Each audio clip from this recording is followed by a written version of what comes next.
So it is 6 minutes and 36 seconds past 4. It's got to be cake time, hasn't it? Just before the news, we played a little clip of when we had a snake in the studio. It was a real snake. You might remember when that happened. There are pictures, by the way, on Facebook if you want to see those. But now, another snake. This is... Oh, I've never seen anything like it. This is more realistic than the last snake, and this one isn't real. It's cake.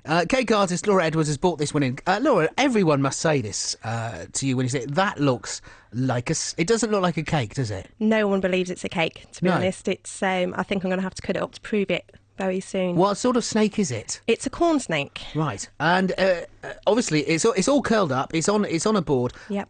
There's pieces of corn and stuff on it. Are they cake as well? The whole thing's edible. That was part of the competition. It was a competition in the NEC exhibition, and it was sculpted novelty cake, and it had to all be edible and no supports inside it. So that posed a bit of a problem because I do sort of skeletons inside cakes usually for support. What are they made of? Wood and sort of covered metal. Right, so you can't eat that bit then? Can't eat that bit, no. No. So that's why I had to do something that could be quite low level. So and he's all curled up with his head on the top. And if you stretched him out, I mean, and he's quite thick looking. If you stretched him out, he'd be a couple of metres long, I suppose, easily, wouldn't he? Yeah, definitely. Yeah. Did you get the real snake and model it on a real snake? Did you get pictures? How did you do your research? No, I went on the internet. I've got a very good friend who's good with animals, and he used to work in a pet shop. I sort of picked his brains a bit as to what habitat they'd be in, and that was an image I found off the internet from Northampton Reptile Centre. So even the leaves, I mean, the snake looks, basically, the only way to say is it looks like a snake. It does not look like... My brother, years ago, had a cake that looked like a womble. It was good, don't get me wrong, this was a long time ago. It did look like a cake. That doesn't look like a cake. No one's going to believe it, are they? It looks like a snake. Even the sort of texture, the sort of shine that on its skin. Ages, yeah. How do you go about making something like that? It was carved from one huge round cake and a couple of other round cakes sort of put next to it, the image imposed, and then I carved away, covered it in icing, white icing, and my dad kindly made me a little tool out of some wire for each, so each scale was individually imprinted and then painted. So how many scales are on it? I dread to think. So, I mean, there are hundreds of scales on that. So each one you put on individually. Yeah. He's even got his little tongue sticking out. I can see his eyes. Yeah. What are his eyes made of? All icing, yeah. They're icing as well, yeah, and painted. And he's painted in the what, I don't even know what you call that on a snake, but he's got like the sort of dots or whatever you call them on a snake. He's got snake skin. He's even in that. How long does it take you to do something like that? That was 30 hours minimum work for that one. So that's quite a long time. Yeah. And obviously the results are worth it because you won this competition. At the start of the show, I said it was a national competition, but it was international, wasn't it? It was an international competition. Yeah, it's a sculpted class. There was a couple of other gold winners as well in that class, but you have to get over 90%. So it was my first ever competition. So I was... You can't have just started doing this, though. Well, as a business, only 2 months. Yeah. See, this face I'm doing, it's radio, but that's a quizzical face because that doesn't look like 2 months. That looks like I've never seen a cake like that in my life. I've always been a keen artist, and my mum used to make traditional wedding cakes with roses, flowers, all the pretty ones.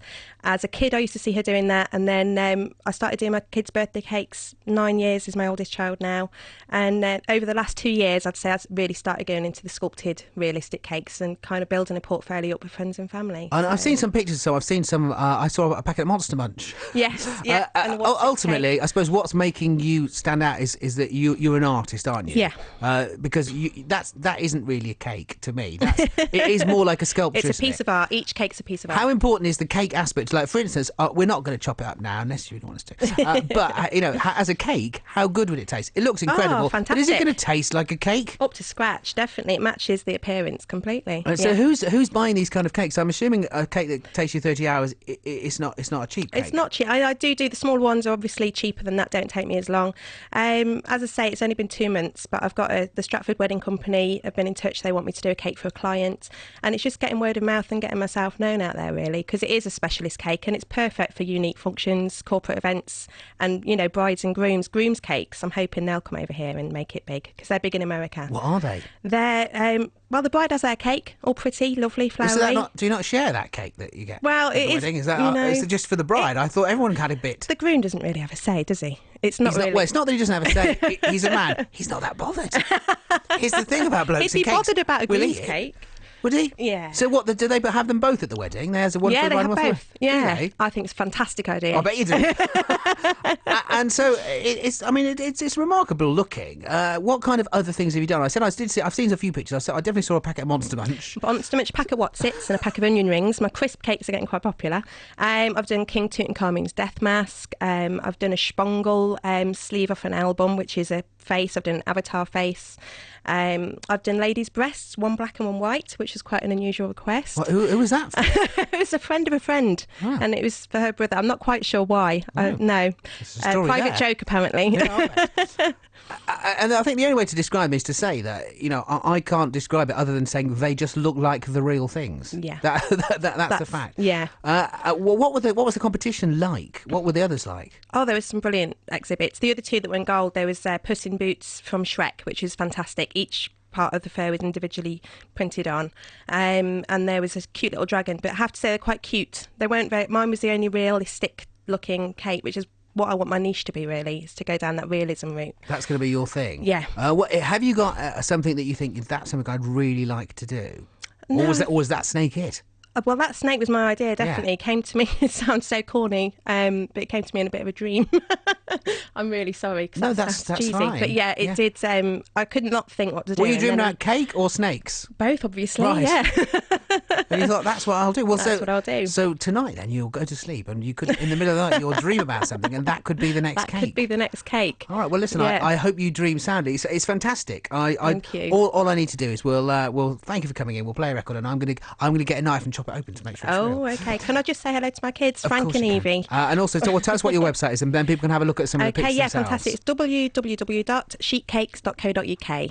I'm so jealous of your kids. They get to eat a lot of good cake. Listen, thank you very much indeed, Laura Edwards and the Snake Cake. We'll get some pictures. We'll stick them on the Facebook page so you can have a look as well. Every Sky Blues game live with BBC Coventry and